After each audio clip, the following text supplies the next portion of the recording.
দর্শক জানাতে চাই, ঘরে ফেরা মানুষের খবরাখবর, প্রিয়জনের সাথে ঈদ আনন্দ ভাগাভাগি করতে ঘরমুখে রয়েছে মানুষ। সদরঘাট লঞ্চ টার্মিনাল থেকে সেই খবরাখবর জানাতে আমাদের সাথে যুক্ত রয়েছেন সহকর্মী রাজীব আহমেদ। তার মাধ্যমে জানাবো সেখানকার সবশেষ পরিস্থিতি। রাজীব, লঞ্চগুলো কি সময় মতো ছেড়ে যাচ্ছে কিনা সেটি জানবেন, এবং যারা যাচ্ছেন তাদের সাথে নিশ্চয়ই কথা হচ্ছে, তারা মূলত কি বলছেন?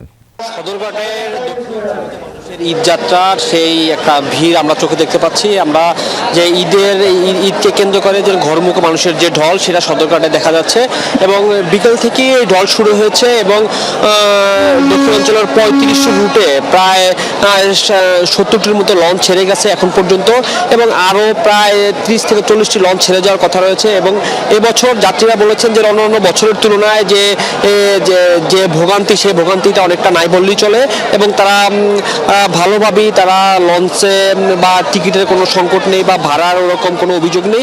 এবং এবছর কিন্তু যে